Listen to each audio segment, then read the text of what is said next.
So, this time, we're talking about the Baron, Kashikoi's boss in Courier Cat Chronicles. Well, obviously, first and foremost, he is the Baron of Arios. He's the leader of the city-state.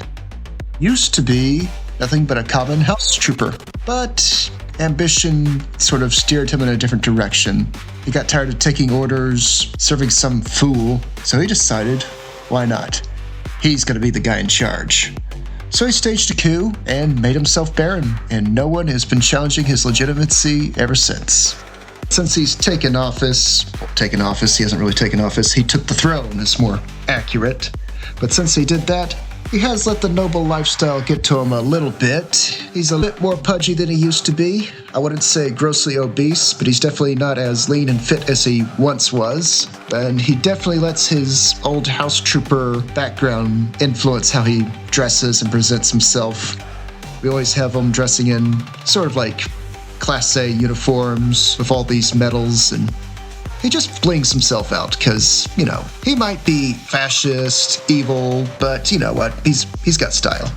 If this was a different type of story, he'd probably be the main antagonist, and we have a young hero rising up to oppose him and take over things, be a better person. But this isn't the kind of story this is. This is, of course, Courier Cat Chronicles, where Kashikoi pretty much has to work for him, delivering messages and parcels and whatever else she might find herself doing in his service. Does she like him? Yeah, not really. I mean, who would? But he is basically her boss, and sometimes in life you find yourself working for some unpleasant people. He wants more power, just like many of the other nobles in charge of these city-states. His quest for more power usually ends up influencing Kashikoi's adventures in some form or another. I do say there might be a few redeeming qualities. I'm not going to try and consider him some kind of anti-hero. He definitely isn't. But he did recognize talent when he saw it, and he saw a use for Kashikoi, and, you know, gave her a home and a job, so I guess, you know, even he has his good points. But the caveat to that is Kashikoi has to stay useful to him, and her antics really do grate on his nerves.